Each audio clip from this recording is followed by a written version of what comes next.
Shalom, shalom, shalom, shalom, bonjour, bonjour, bonjour, bonjour. Dieu soit loué, Dieu soit glorifié, Dieu soit béni, Dieu soit exalté, Dieu soit magnifié de son amour, de sa bonté, comme il est écrit dans le livre des Psaumes 136. Louez l'Éternel car il est bon, car sa miséricorde dure toujours. Dieu, dans sa bonté, il nous a encore prêté une souffle de vie. Comme notre frère David dit, tout ce qui respire loue l'Éternel. Voilà pourquoi nous allons dire merci à Dieu qui nous a prêté le souffle de vie. Comme nous avons l'habitude de dire, nous avons le temps de payer l'électricité, de payer l'eau, de payer le gaz, de payer les maisons, de payer toutes choses qu'on paye. Mais la vie, le souffle de vie, Dieu nous donne gratuitement. Voilà pourquoi nous devons être reconnaissants vis-à-vis de ces dieux-là. Et nous allons dire merci à notre Dieu, vous qui se trouvez en Afrique, en Europe, en Asie, en Océanie, aux États-Unis d'Amérique. Nous allons chanter un cantique et nous allons dire merci à notre Dieu. Dieu, tu es bon. Dieu, tu es bon. Père, tu es bon. Oh oui, Dieu, tu es bon. Je te louerai. Je t'exalterai, je te célébrerai toute ma vie. Combien tes bontés sont si précieuses, ô Dieu, oui. Dieu est bon, sa bonté est dure à toujours. Voilà pourquoi nous disons merci à Dieu Tout-Puissant. La Bible nous dit dans le livre de Matthieu 4, oh, l'homme ne vit pas de pain seulement, mais de toute parole qui sort de la bouche de Dieu. Et nous avons besoin de la parole de Dieu. Au commencement, c'était la parole. Et la parole était avec Dieu. Et la terre était informe. Mais Dieu a tout créé par sa parole. Mon frère, ma soeur, tu as besoin de la parole de Dieu. Toi qui te poses beaucoup de questions. Toi qui as des problèmes où tu cherches la solution. Dieu seul qui a la solution à tes problèmes. Dieu nous a donné ce moment. Il nous a prêté ce temps afin qu'il vienne dans ta maison, dans ta chambre, dans ta douche, dans la cuisine, pourquoi pas au balcon ou tu es dans la piscine. Jésus-Christ n'a pas changé. Tu peux te trouver dans le métro. Dieu est là. Il n'est jamais changé. Il est le même hier. Il est le même aujourd'hui. Voilà pourquoi tu vas acclamer le Seigneur. Tu vas dire merci Jésus, merci pour ta bonté, merci pour ta fidélité, merci pour ta grâce. Nous allons lire tous ensemble le livre de Matthieu, Matthieu chapitre 9, les versets 18 à 22. Lisons la parole de Dieu. Le livre de Matthieu, c'est le premier livre du Nouveau Testament. Lisons ensemble si vous êtes à la page avec moi. Tandis qu'il leur adressait ces paroles, voici un chef arriva, se positionna devant lui. Il dit, ma fille est morte il y a un instant, mais viens imposer lui les mains et elle vivra. Et voici, une femme atteinte d'une perte de sang depuis 12 ans s'approcha par derrière et toucha le bord de son vêtement. Car elle disait en elle-même, si je puis seulement toucher son vêtement, je serai guéri. Le verset 22, Jésus se tournant et dit à la femme, Jésus tournant et dit à cette femme, voyons, prends courage. Ma fille, ta foi t'a sauvée, t'a guéri. Et cette femme fut guérie à l'heure même. Prends courage, ma fille. Ta foi t'a guéri. Ta foi peut te restaurer. Ta foi peut te délivrer. Ta foi peut te pardonner. Ta foi peut te donner la joie, te donner la paix. Nous avons, et ce matin, nous allons partager cette parole ensemble. Le thème de ce matin, je l'intitule « Prends courage ». ce matin, le Seigneur te dit, prends courage. Ici, cette femme, certainement, elle était découragée. Et lorsque nous avons lu le verset, nous allons comprendre que il y a un monsieur, le chef de la synagogue, il avait un problème de sa fille. Et Jésus allait vers la maison de cet homme.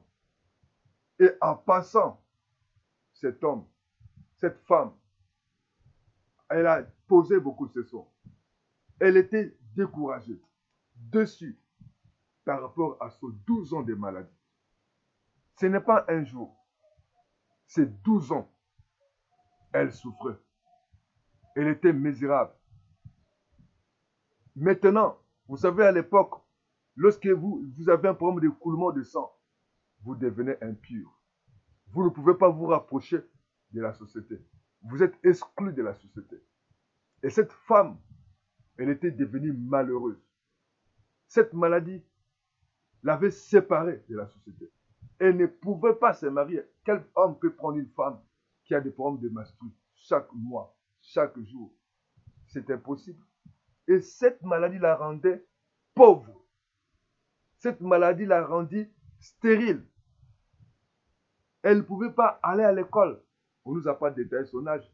Elle ne pouvait pas travailler parce que ça dérangeait. Elle ne pouvait pas être mariée parce que c'était difficile de vivre, d'avoir un enfant.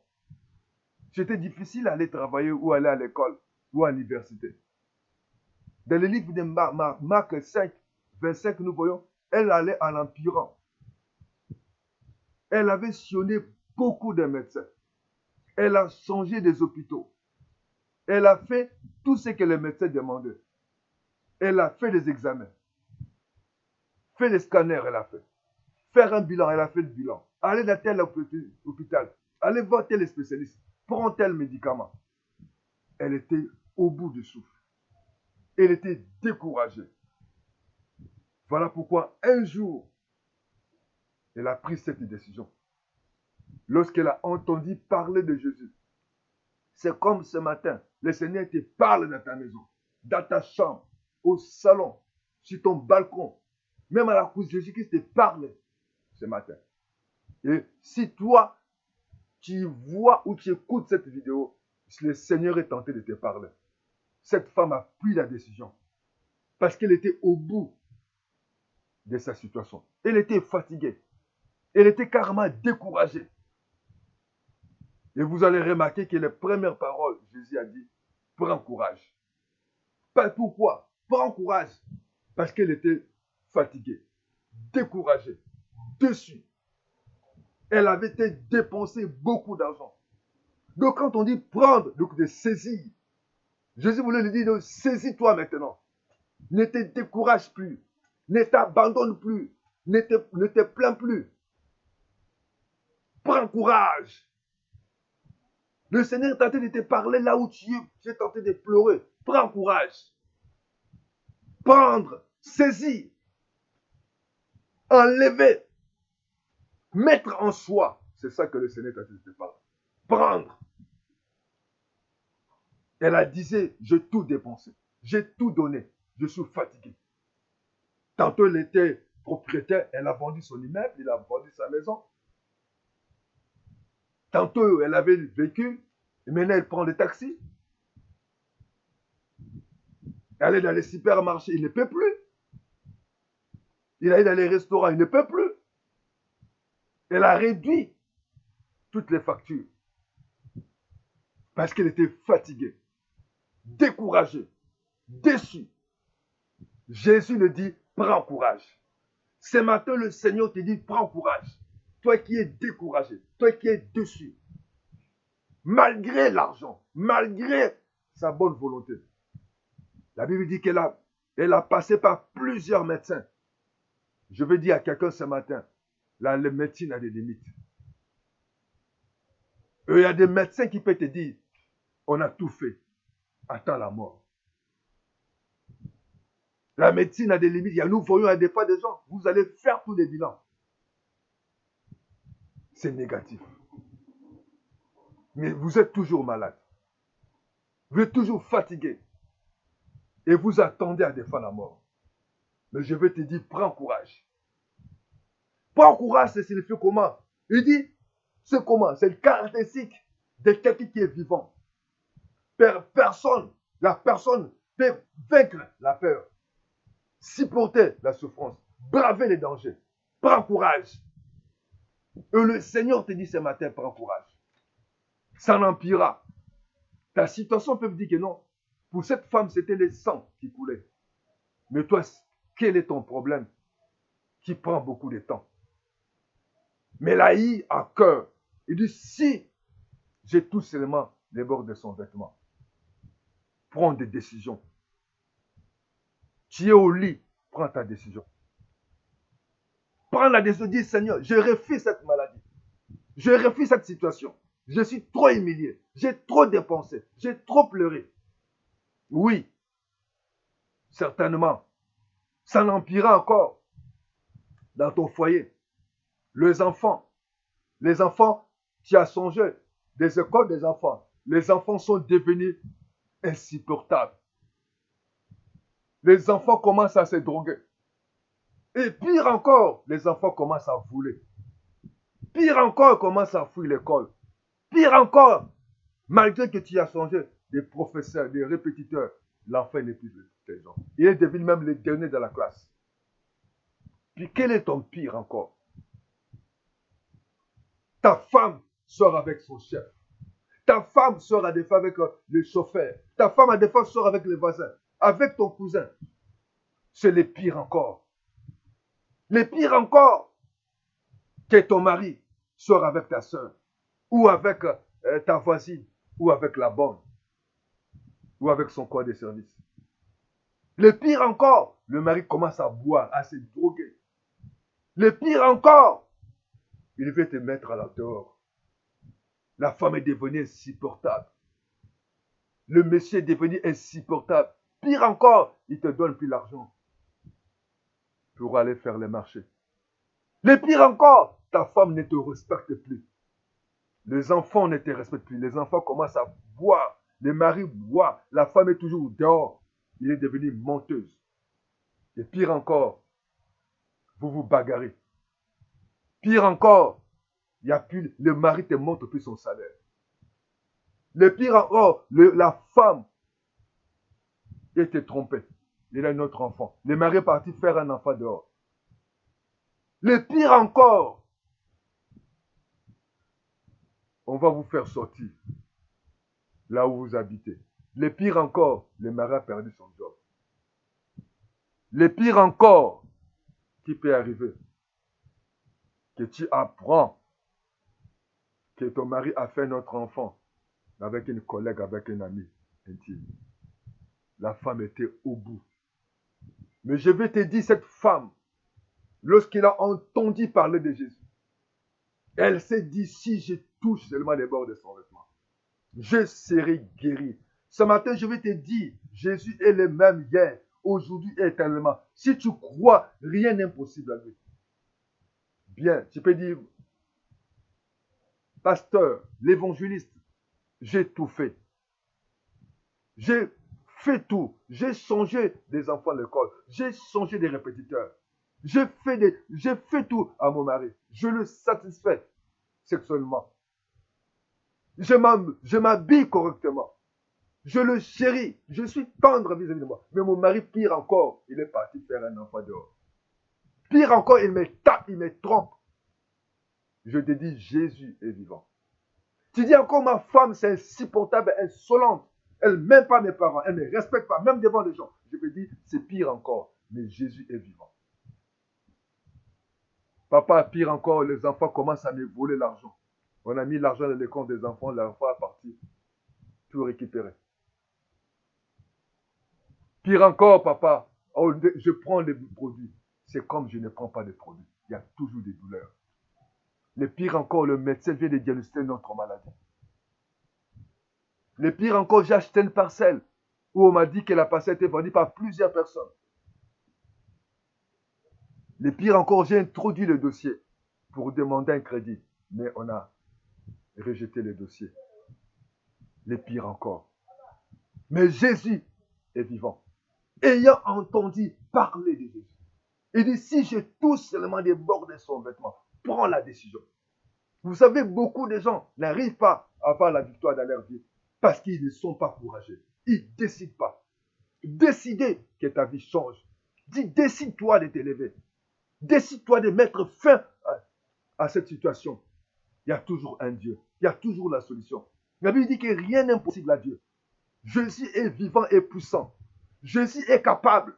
La femme a entendu parler de Dieu. Ce matin, je te parle de ce Jésus-là. Emmanuel, le Dieu qui est parmi nous. Ce matin, je te parle de ce Jésus-là qui n'a jamais changé. Jésus-là est vivant. Jésus-là est puissant. Il est capable de toucher. Jésus a vu la foi à cette femme. Parce que la femme-là a écouté la parole. Et ce matin, je ne sais pas dans quel endroit tu te trouves. Je ne sais pas quel est ton pire encore. Je ne sais pas tout ce que tu as dépensé. Tu as dépensé quoi? Tu as dépensé ton temps, tu as dépensé ton argent, tu as dépensé tes relations. Pire encore, tu as aidé quelqu'un. C'est lui maintenant qui commence à te critiquer. Pire encore, tu reçois que des mauvaises nouvelles. Pire encore, tu as tout fait, mon escroqué. Mais Jésus est là. Ne regrette pas. Ne sois pas déçu. Ayant entendu parler de Jésus, je te dis ce matin, cette parole que tu m'attends, Jésus qui est vivant, Jésus qui va te toucher. Si tu le crois, il a dit la foi vient de ce qu'on attend. Ce qu'on attend, c'est la parole de Dieu. Cette parole, il le croit, cette parole. La parole de Dieu ne change pas. Jésus qui a dit dans sa parole, il a dit, il est derrière sa parole pour accomplir la volonté, sa volonté. Sa volonté pour que tu sois guéri. Cette femme a profité parce que c'était pas, cet miracle, c'était pas lui qui avait invité Jésus. Jésus allait seulement, mais il a profité. Voilà pourquoi je vous invite à partager cette vidéo à quelqu'un qui peut te faire du bien. Quelque part, à des fois, tu es découragé. Jésus-Christ peut te faire du bien. Le pire encore, c'est que le pire encore, tu as tout dépensé. Tu n'es plus propriétaire, tu deviens locataire. Tu n'es plus marié, tu deviens célibataire. À des fois, vous êtes séparés dans la séparation de corps. Mais tu attends que ton mari demande ou bien ta femme demande le divorce. Mais rien n'est changé. Dieu peut intervenir. Prends courage. Ne dis pas que non, ça ne marchera pas. Ne dis pas que l'homme de Dieu, j'ai tout dépensé, j'ai tout fait. Jésus-Christ connaît ton problème. Parce que lorsque la femme est venue toucher les bords de son vêtement, il y avait beaucoup de gens. Même les disciples ne savaient pas qu'il y avait une dame qui était venue derrière Jésus. Jésus savait, personne ne savait. Prends ton cœur, prends ta décision. Pourquoi il n'y a pas beaucoup de miracles à l'église? Parce que les gens ne prennent pas la décision. Au fond de cœur, les gens n'ont pas la foi envers Dieu. Et la foi. Jésus-Christ, même tes enfants continuent à se droguer. Les enfants continuent à voler. Les enfants continuent à mentir. Les enfants continuent à faire du mal. Mais le Seigneur Jésus est là pour changer ta situation de tes enfants. Jésus-Christ est vivant. Jésus-Christ est capable de transformer tes enfants là où ils se trouvent. Jésus est capable de restaurer ta vie. Parce que cette femme, elle était carrément séparée. Elle était malade. Elle était séparée. Pourquoi? Parce que quand vous avez des problèmes de sang, vous êtes déclaré impur. Je ne sais pas quelle est cette maladie, quelle est cette situation qu'on a déclarée, c'est impossible. Mais rien n'est impossible à Dieu. Qu'est-ce qu'on a déclaré? On a dit, à des fois, pour ta problème, c'est impossible. Tu es là, tu ne peux pas, cette situation, ça te pousse, tu ne peux pas vivre comme tout le monde. Cette femme ne pouvait pas vivre dans la société. Elle était devenue carrément célibataire. Elle ne pouvait pas avoir des enfants. Elle ne pouvait jamais aller à l'école. Elle ne pouvait jamais vivre comme tout le monde, aller travailler et vivre dans un foyer. Mais Jésus est là, est vivant. Il dit, si je prends la décision ce matin de t'élever, de laisser cette béquille. Prends la décision, dis, Seigneur, cette année 2022, je ne mourrai pas, je vivrai. Je rencontrerai les œuvres de l'Éternel. Je me lève pour ma vie. Je sais que je ne serai pas séparé de cet homme. Seigneur, je sais que, Seigneur, ma situation, tu vas agir, tu vas te manifester puissamment. Je me lève, lève-toi au lit. Sors de ton lit, sors de ton ignorance, enlève toutes les mauvaises idées, des mauvaises pensées, des injures, des critiques, des soucis. Enlève cette parole que le docteur a dit que ta maladie est incurable. Enlève cette pensée, on a dit que tu mourras dans le jour à venir. Enlève cette pensée, on a dit que tes enfants ne resteront pas. Enlève cette idée, on dit que ton mari ne viendra plus. Enlève cette idée, on dit que ta femme, c'est insupportable. Dieu est capable de changer. C'est suffisamment de prendre la décision. Cette femme a pris cette décision. Elle a pris cette décision. Ayant entendu parler de Jésus. Elle dit, si j'ai tout seulement des bords de son vêtement, je serai guéri. Voilà pourquoi prends cette décision. Dis à partir de maintenant, au nom de Jésus, je serai guéri, je serai restauré, je serai libéré, je serai affranchi par la puissance du nom de Jésus. Je ne connais pas combien de dépenses. Je ne sais pas que cette maladie t'a rendu quoi. À des fois, tu es devenu humilié, on t'a humilié. Chaque fois qu'on dit enlève les habits, chaque fois qu'on dit fais ceci, tu es fatigué. Fatigué, il y a tellement beaucoup de produits pharmaceutiques dans ta maison. Je te dis, ne fatigue pas. Ne te fatigue pas pour les enfants. Ne te fatigue pas pour ta femme. Ne fatigue pas pour tes parents. Ne fatigue pas pour ta situation. Ne fatigue pas. Prends courage. Je te dis, prends courage ce matin. Prends courage. Prends courage, Jésus est vivant. Prends courage, tout est possible à lui. Prends courage, lève-toi. Il est là. Il va te soutenir. Prends courage, bien-aimé dans le Seigneur. Il a dit, ma fille, ta foi t'a sauvée. Ta foi t'a sauvé. Lève-toi. Prends courage. Ta foi, la foi, c'est une ferme assurance de choses qu'on demande au Seigneur. Et on le démontre par la foi. Démontre de prendre leur courage. Cette dame, cet miracle, ce n'était pas prédestiné pour elle. Jésus allait dans la maison de Jairus.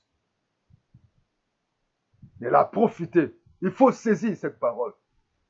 Saisis, partage cette vidéo à quelqu'un. Abonnez-vous. Afin que Dieu te visite ce matin. Ne te décourage pas. Jésus allait dans la maison de Jairus. Cette femme a saisi. Il dit non. Comme j'attends, certainement avait vu beaucoup de gens chanter, suivez Jésus. Il a posé la question, mais pourquoi les gens là sont nombreux? Ils vont où? Il dit, non, vous ne connaissez pas quelqu'un? Jésus de Nazareth, celui qui guérit les malades, qui pardonne les péchés, qui purifie les lépreux, les boiteux marchent, les sourds entendent, les muets parlent. Les malades sont guéris, les morts sont ressuscités. Il a dit non, je saisis. Saisis cette parole. Quel que soit le problème. Saisis cette parole, le Seigneur est vivant. Ne te décourage pas. Il te dit ce matin, prends courage. Lève-toi. Lève-toi. Ne regarde plus toutes les dépenses. Rien n'est impossible à lui. Ne dis pas que j'ai trop. Je tends que la mort. Tu ne mourras pas. Tu dis que je suis fatigué. On m'a dit, ça ne marchera pas. Mais avec Dieu, c'est possible. Lève-toi. Ne te décourage pas. Lève-toi. Prends courage. Cette femme a pris la décision seule. Malgré qu'il y avait des curieux. Il ne faut pas aller à l'église. Soit comme des foules qui vont seulement pour être curieux. Pour suivre Jésus. Mais dans leur cœur, ils ne prennent pas la décision. Même les disciples ne savaient pas que cette femme avait touché les bords de vêtements de Jésus-Christ. Beaucoup de gens viennent dans l'église. Je vais dire à un pasteur, beaucoup de gens vont dans les églises, mais dans les cœurs, ils n'ont pas la foi d'être guéris. Ils n'ont pas la foi d'être restaurés. Ils n'ont pas la foi de recevoir des miracles. Ils n'ont pas la foi que Dieu puisse les bénir. C'est ça le principe de Dieu Tout-Puissant. Venir à l'église, avoir une foule à l'église, ne dit pas que Dieu est avec vous. Jésus partait. Il y avait la foule, il y avait même les disciples. Mais ils ne croyaient pas en lui. Ils suivaient que des miracles. Dieu a besoin de ton cœur. Prends la décision. Ton problème a trop duré. Prends la décision. Dis, Seigneur, j'ai trop souffert. Mes enfants ne sont pas intelligents. Malgré que je change les professeurs, malgré que je change les écoles, malgré que je change les stratégies. Mon mari est toujours dehors, malgré que je fais de bonnes cuisines. Je fais tout. Mais mon mari est toujours dehors. Ça vient encore en empirer, il est parti faire un enfant. C'est possible. Croyez la foi en Dieu, que Jésus-Christ va restaurer ton foyer. Je ne sais pas, tu as dépensé quoi. Tu dis, je n'ai plus de voiture. Tout est tombé en panne. Je suis maintenant en banlieue. J'étais propriétaire, mais je suis maintenant aujourd'hui locataire. Je suis fatigué. Jésus est capable de te restaurer. Pasteur, je ne suis plus marié, je suis célibataire. Lorsque je regarde mon corps, j'ai tout perdu. Les médicaments m'ont fait rendre vilain. Quand je me regarde, je ne suis pas tel que j'étais. C'est possible avec Jésus. Et la foi en Dieu. Jésus a dit à cette femme, ta foi t'a sauvé.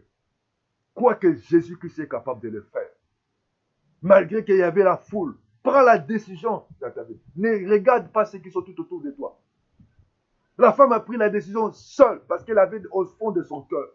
Jésus a poussé tant de la faire. Dieu a besoin de le cœur, il n'a pas besoin de la foule.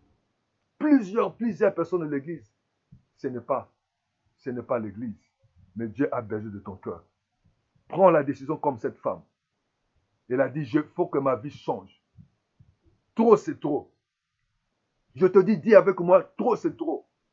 Je veux, Seigneur, que tu restaures ma vie. Malgré qu'il y avait la foule, malgré qu'il y avait les disciples, mais elle a pris la décision. Que sa vie change. Prends cette décision ce matin, afin que ta vie change.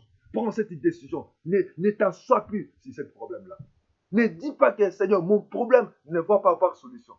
Cette femme a pris du courage, malgré que le sang coulait, malgré qu'elle était déclarée impure bibliquement. Mais elle a pris courage. Malgré que les gens peuvent dire que non, tu ne vas pas te marier par rapport à ton problème, par rapport aux enfants. Les enfants ne réussiront pas. Toi, tu ne te marieras pas. Tu ne seras jamais guéri. Ton problème, c'est fini, c'est trop tard. Je te dis, ce n'est pas un trop tard. Si les gens disent que c'est trop tard, mais je dis, ce n'est pas trop tard. Lazare, les gens avaient enterré Lazare. Jésus arrive. Marie et Marthe ont dit, ils sont déjà. Ce n'était pas trop tard. Lorsque Jésus arrive, ce n'est plus trop tard. Sarah a dit, je n'ai pas de désir. Il a donné son mari à sa servante. Mais Dieu avait parlé que c'est par toi que tu enfanteras l'enfant de la promesse. Ne te décourage pas. Je vous dis, Jésus qui connaît. Il a dit, je connais les projets que je formulés pour vous. Les projets de peine ou de malheur. Dieu qui te connaît, il peut donner la solution. Je te dis ce matin, prends courage. Ne regarde pas tout autour de toi. Cette femme a pris la décision seule. Prends la décision seule pour ta vie, pour ton foyer, pour tes enfants.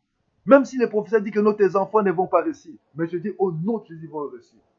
Ne regarde pas ton corps. Tu dis que mon corps a fané. Je suis déjà passé à la ménopause. Ça ne peut pas avoir. Je dis que tout est possible. Sarah a couché. L'âge de la ménopause était déjà passé. Jésus est vivant. Et cette femme a saisi l'opportunité. Je suis allé chez Jairus. Saisis cette opportunité. Beaucoup de gens aujourd'hui sont malheureux parce qu'ils sont dans la distraction. Saisis cette opportunité. Pendant que tu écoutes cette cassette, pendant que tu vois cette vidéo, saisis cette opportunité. Ne regarde pas ceux qui sont tout autour de toi. Ne regarde pas tes défaites, tes humiliations, les dépenses, tout ce que tu as fait. Dis que papa, mais je suis à pied. Je n'ai plus de véhicule. Je prends que des taxis.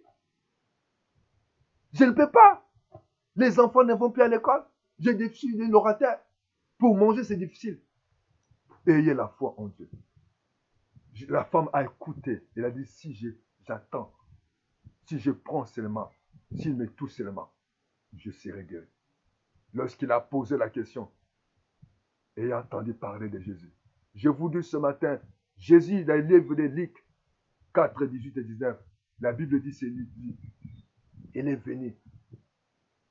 Il est venu pour guérir les cœurs brisés. Il est venu délivrer ceux qui sont dans la captivité et libérer ceux qui sont sous l'oppression. Et Jésus-Christ est venu afin que porter la bonne nouvelle. Je t'apporte ce matin la bonne nouvelle. Je ne sais pas dans quelle captivité. Je ne sais pas tu es dans quelle oppression, tu ne dors pas. Tu prends les médicaments avant de dormir. Je ne sais pas si c'est les enfants ou c'est ta femme ou c'est ton mari. Ce matin, Jésus a dit, prends courage. Prends courage. C'est encore possible avec Jésus. Je veux t'aider à prier. Il y a des fois, tu te drogues. Tu dis, ma vie est finie. J'ai tout fait. C'est trop tard. Je dis, il n'y a pas de trop tard. Jésus est vivant.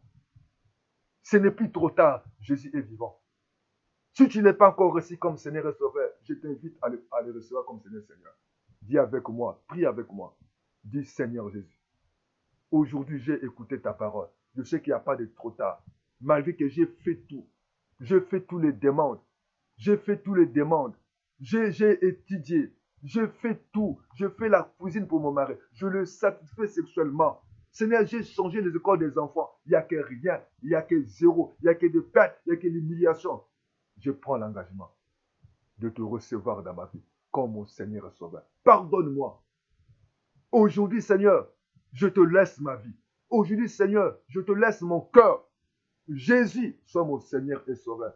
Saint-Esprit, conduit ma vie au nom de Jésus, afin que, Seigneur, j'ai besoin de toi.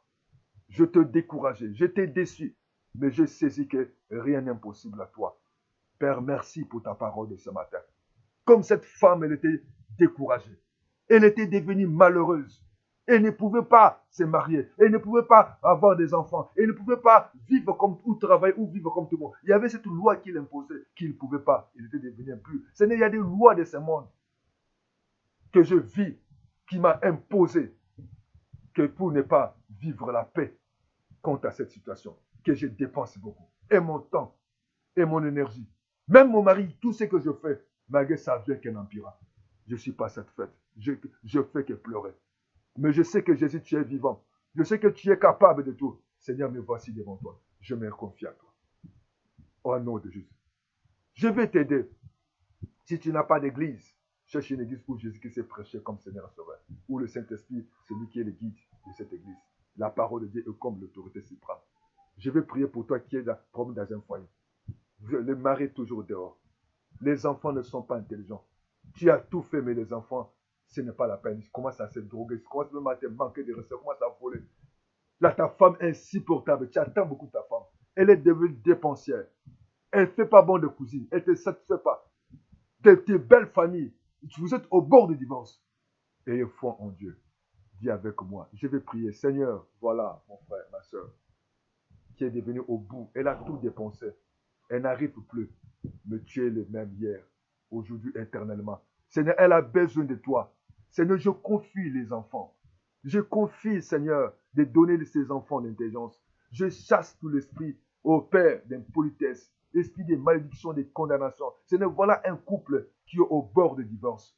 Oh Seigneur, d'un toucher, Seigneur.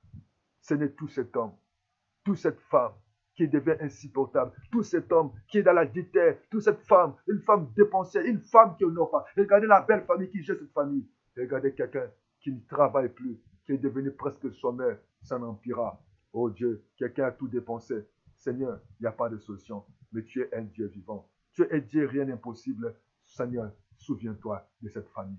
Au nom de Jésus, Seigneur. Quelqu'un est tenté de se droguer vis-à-vis de sa situation. Quelqu'un est tenté de prendre l'alcool vis-à-vis de ta situation, c'est un chrétien, il fait encore aller, il dit je suis fatigué, je vais aller chez un marabout, je vais aller voir un féticheur, je vais chercher un païen, tu as tout dépensé, mais la Bible dit, crois seulement, prends courage, Jésus est vivant. Ce matin, que Dieu vous bénisse.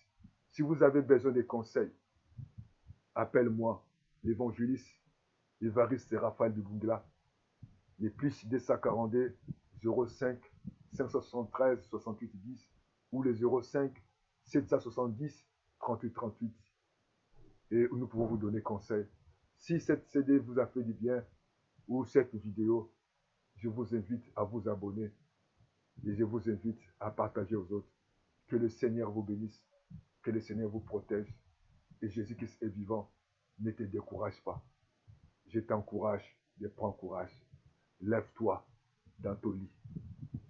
Continue à aimer ton mari. Continue à faire du bien à ton mari. Continue à aimer ta femme. Continue à supporter. Tu as tout fait. Toi qui veux changer, tu dis que non, le mariage tarde à venir. Je vais seulement aller dans le monde. N'allez pas dans le monde. Tu as dit que tu as tout fait. Tu as tout fait. Tu as porté des habits sexy. Mais je dis que Jésus-Christ est vivant. Il n'est pas dans les habits.